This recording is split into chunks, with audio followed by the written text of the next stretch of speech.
வணக்கம். இது தென்காசி சாரல் ஐஏஎஸ் அகாடமி. நான் உங்கள் தமிழாசிரியை வேணி. ஆல்ரெடி நம்ம பழமொழி 400 அப்படின்றதுல நிறைய பழமொழிகள் பார்த்திருக்கோம். இன்னைக்கு நம்ம பார்க்க போற பழமொழி என்ன அப்படின்னு கேட்டீங்கன்னா, அங்காடி மேயும் பழங்கன்று ஏறாதலும் உண்டு. சரியா?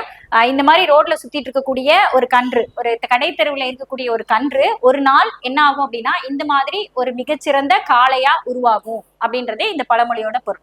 ரைட். இந்த பழமொழி எதுக்கு நம்ம படிக்கணும்? இந்த பழமொழியோட பொருள் என்னவா வெளிப்படுத்துதாங்க அப்படின்னு கேட்டீங்கன்னா, அங்காடி மேயும் பழங்கன்று ஏறாதலும் உண்டு. இதை எதுக்கு சொல்லியிருக்காங்க அப்படின்னா, இன்னைக்கு கொஞ்சம் குறைஞ்சவனா இருக்கக்கூடிய ஒருத்த நாளைக்கு ஒரு காலத்துல இன்னும் ரொம்ப நாள் கழிச்சதுக்கு அப்புறம் அவன் ஒரு பெரிய ஆளா மாறவும் வாய்ப்பு இருக்கு அப்படின்ற மாதிரி உங்களுக்கு இந்த பழமொழியோட பொருள் அப்படின்றது இருக்கும். இங்க பாத்தீங்கன்னா, ஒருவனிடம் உள்ளதே அவனுடைய உள்ளூர்காரர்களால் மிக சிறிய அளவினதே என்று உணர்ந்ததான சிறு முதலே என்றாலும் அவங்கிட்ட இருக்கிறது கொஞ்சம் தான் அப்படின்னு எல்லாருக்கும் தெரியும். உள்ளூர்ல இருக்கிற எல்லாருக்குமே தெரியும். ஆனா அதை வச்சு அவன் எப்படி சிறப்படைஞ்சான் அப்படின்றது ஒண்ணு இருக்கு இல்லையா?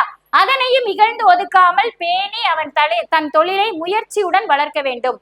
இப்படிப்பட்ட ஒரு பெண்ணுக்கு சொல்ற மாதிரி விளங்கும் அணிகலன்களை அணிந்தவளே. பழமொழி 400 அப்படின்னாலே எல்லா பழமொழிகளுமே யாரோ ஒருத்தருக்கு நம்ம அட்வைஸ் பண்ற மாதிரி தான் இதை கொடுத்திருப்பாங்க. ஸோ ஒரு பெண்ணுக்கு இப்படி இருக்கிற இன்னைக்கு இந்த பழங்கன்று அங்காடி மேயக்கூடிய பழங்கன்றா இருக்கிறவன் ஒரு காலத்துல இந்த மாதிரி ஒரு ஏறு தழுவுதலுக்கு பயன்படுத்தக்கூடிய ஒரு பெரிய காளையா மாறதுக்கு வாய்ப்பு இருக்கு. இன்னைக்கு அவனை நீ ஒதுக்காத அப்படின்னு இந்த பழமொழியை முடிக்கிறாரு. நன்றி.